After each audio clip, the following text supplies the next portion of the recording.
Isipin natin, pag gulay, maganda sa diabetes, di ba? Yan ang isip natin, pero hindi po.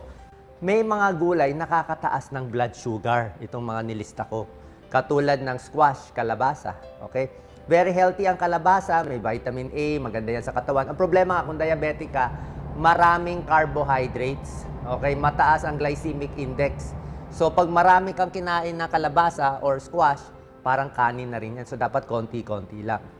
Number 2, patatas, okay? French fries, yung gusto natin. O kahit baked potato, healthy naman, mataas kasi starch and carbohydrate content. Parang kanin na yan parang mashed potato, di ba? Corn, mais, okay?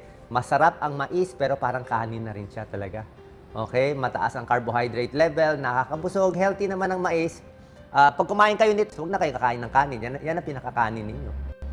Green peas, di ba? Green peas, very starchy. High carbohydrate pala yan. Nakakataas din ng blood sugar.